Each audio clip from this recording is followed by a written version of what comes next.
Egunon, yo vengo a hablar efectivamente de que la maternidad nos altera. Mis amigas con hijos adolescentes en casa, tengo unas cuantas, me han insistido en que recalque lo de bastante, nos altera bastante. Porque claro, la adolescencia es una etapa de la crianza que altera al más pintado, y lo siento porque aquí creo que hay unos cuantos adolescentes. Realmente se trata de un proceso de la vida en la que nos estamos adaptando para la edad adulta. Y parte de esa transformación se está produciendo en el cerebro.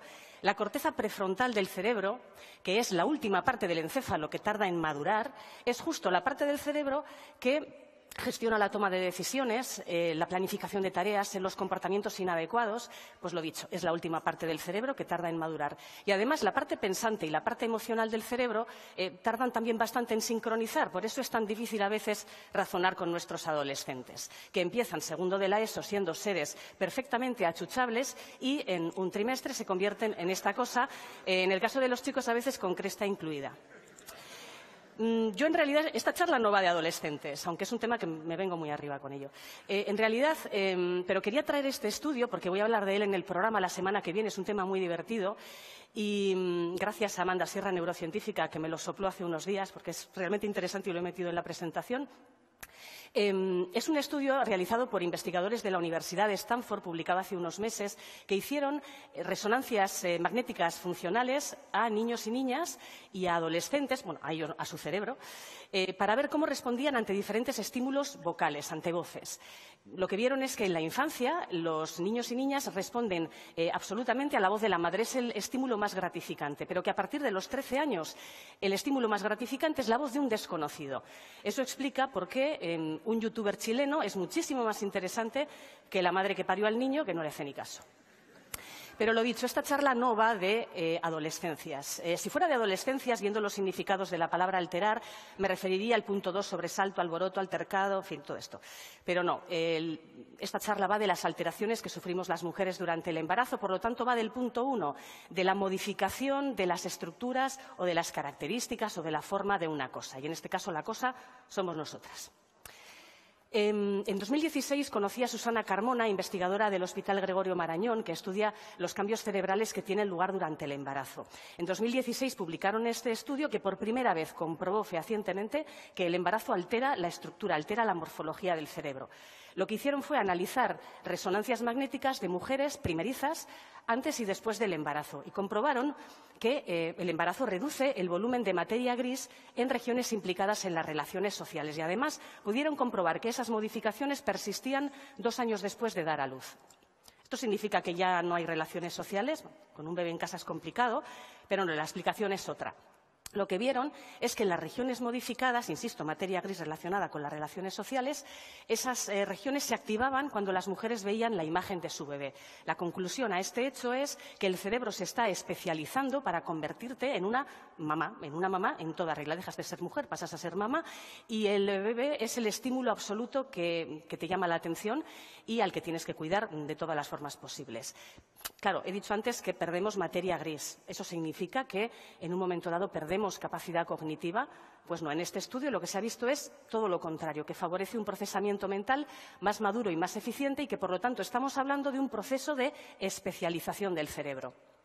El mismo grupo en 2020 publicó otro estudio que se fijaba en otra zona del cerebro, concretamente en una zona llamada núcleo accumbens. Y lo que vieron es que las hormonas que se generan durante el embarazo, bueno, sobre todo al final del embarazo, modifican este sistema cerebral encargado, por ejemplo, del placer, de la dedicación, del esfuerzo. Y de nuevo nos planteamos, ¿vamos a perder interés por cosas que antes nos daban placer? Pues no, lo que pasa es que aparece una cosa que nos gusta muchísimo más, que es el bebé. Y en este caso estamos hablando de una investigación científica que ha descrito el fenómeno por todos conocido de enamoramiento del bebé. Esa etapa de la vida en la que el bebé es lo único que te importa, que hasta sus deposiciones te parecen maravillosas. La criatura se convierte en el estímulo más llamativo, relevante y placentero. ¿Y todo esto por qué? Pues por lo que he dicho antes, porque se favorece una conducta que garantice el bienestar de la criatura. Un cerebro especializado en ser mamá. Y una cosa curiosa, el tamaño del núcleo accumbens disminuía efectivamente tras el primer embarazo y a medida que disminuía su volumen en estas resonancias magnéticas iban viendo que más se activaba el área cuando veía estímulos relacionados con su bebé, o sea, a mayor disminución de este núcleo accumbens, mayor vínculo madre-hijo. Bueno, como decía antes, el embarazo nos altera de muchas formas. Esta es una, curiosa, la verdad, a nivel cerebral, pero hay otra que a mí me parece mucho más singular. Esto es una quimera, un animal mitológico compuesto por un batiburrillo de partes de cabra, de león, de serpiente, en fin. En biología, la quimera, el quimerismo, no solamente en humanos, en biología la quimera es un organismo que consta de células de más de un individuo. Esto puede ocurrir de forma artificial cuando, por ejemplo, nos hacen una transfusión de sangre o un trasplante de órganos. Tenemos células con un ADN diferente al nuestro. Pero puede ocurrir también de forma espontánea. Aquí tenemos 2 espermatozoides a punto de fecundar 2 óvulos, 2 cigotos que empiezan a desarrollarse y en un momento del desarrollo muy temprano en la gestación los cigotos se fusionan. Esto da pie a que en vez de mellizos nazca un solo individuo pero con una dotación genética diferente, o sea, con 2 dotaciones genéticas diferentes. Esto da pie a algo tan loco como que un señor se haga una prueba de paternidad, un señor que es hijo único, y resulte en la prueba que sus hijos en realidad son sus sobrinos. Porque el ADN trasladado a las criaturas, heredado por las criaturas, en realidad proviene del cigoto que se le fusionó durante la gestación.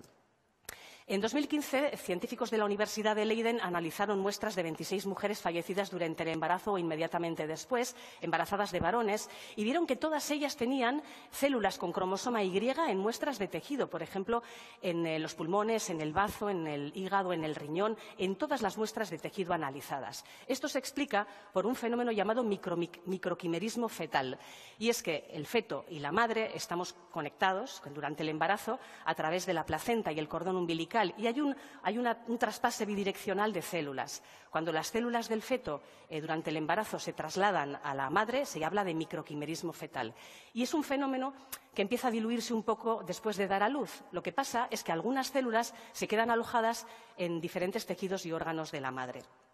En 2021, un equipo de la Universidad del Hospital Gregorio Marañón, entre ellos Susana Carmona, la que he citado antes, realizó una revisión de estudios que analizaban el impacto de estas células fetales en la salud de la madre. Querían saber si todos los estudios realizados sobre el tema, que es bastante novedoso, pues habían llegado a alguna conclusión. Y lo que descubrieron, pues la verdad es que no es demasiado concluyente, es un tema todavía controvertido.